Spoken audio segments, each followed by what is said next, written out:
Sega.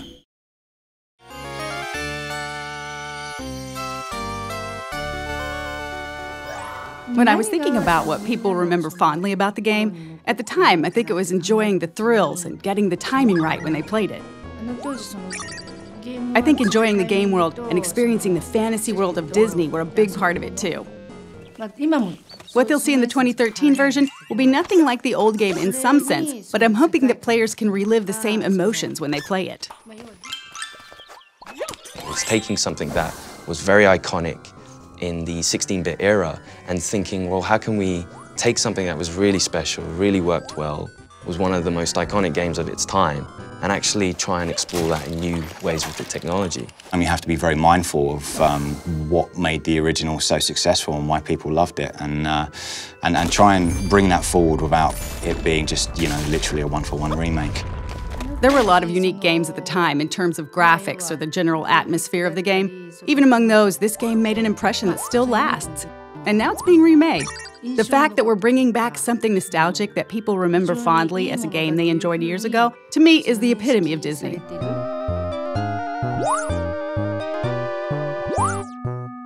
The original game, it just had a lot going for it. I think even the name Castle of Illusion was something cool, you know, straight away Castle of Illusion says, oh, what's that? Oh, what's inside that castle? And then you've got Mickey Mouse, biggest character in the world, so straight away you're like, oh, that's awesome, we're going to play Mickey Mouse through this Castle of Illusion. And it innovated on all levels, camera, control, platforming, and I think the core gamers absolutely loved it. So that in essence, it's a very simple platformer, but it grabs the magic of Disney, the magic of Mickey. It was my first time making a game, so I came up with ideas I thought might be interesting and things I thought would help flesh out the fantasy world without being hesitant about how difficult or unconventional they might be. In that sense, I think that helped us make a unique game. First, the animation was unique in that it used a remarkable number of frames in the animation for its time. We tried to use as many techniques from film animation as we could. Also, we put a lot of energy into the backgrounds for its time, packing in as much as we could given the memory constraints. I think both efforts paid off in terms of the game's graphic quality.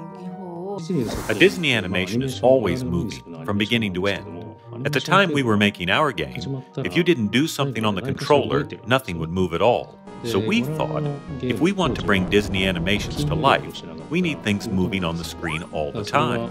These days you see it in almost all games, but at the time, we were one of the first games where your character would move even when you're not doing anything. The amount of memory, or VRAM, that we had to work with at the time was really tiny. You need memory to make good, rich animations, but the way VRAM had been used prior to that point wasn't very well suited for animations like that. So we worked with the programmers to rebuild the system from the ground up to let us focus more on the animations. Once we got the animations where we wanted them, we adjusted the character's movements pixel by pixel for a better feel when the player controls him. When we were told to make a Mickey Mouse game, I didn't want to make a game that was just about Mickey being cute. Our focus was on how we could include the Disney world view from their classic movies.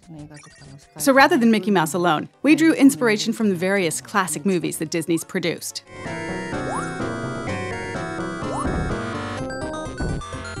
Games at the time were 8-bit or 16-bit, so there wasn't really a lot of room to work with.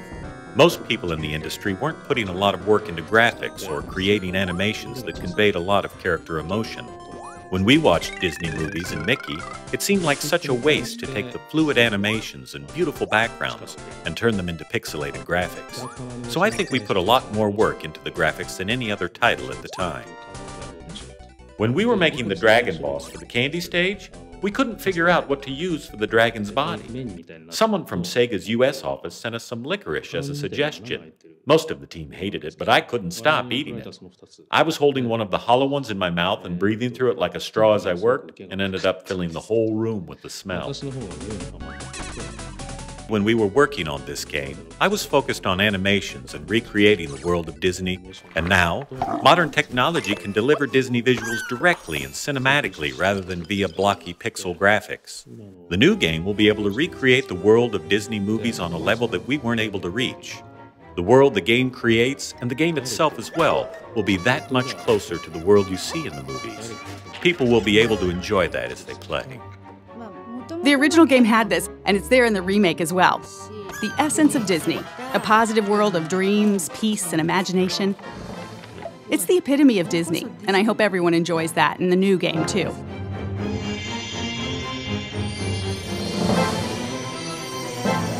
We're very fortunate to be still working with the original producer of the game. I don't think many other studios have ever had that opportunity.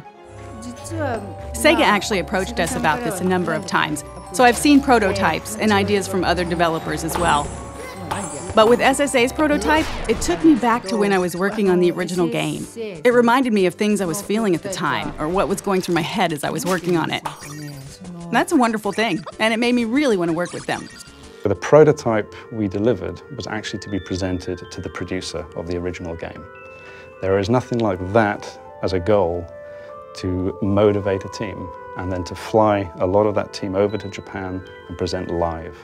I myself was quite nervous. I've heard that the producer was very tough, very talented. She did the original game. We were there in the meeting, everything was quiet. She walks in, everybody's very nervous. It went phenomenally well. She was happy, she was laughing, she enjoyed what we did to Mickey.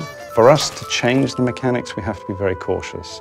We can't steer too far away from the feel of Mickey, and we can't go too retro, because there were technology constraints in those days on what you could do with Mickey.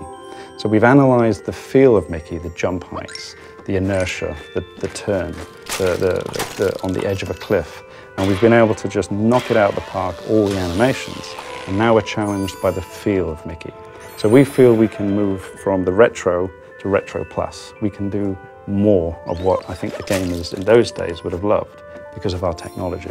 It's more lifelike, it's more fun. The lighting effects are taken into the account, the candlelight in the background. So all of a sudden the personality, the core pillar of the game, Mickey, is brought to life.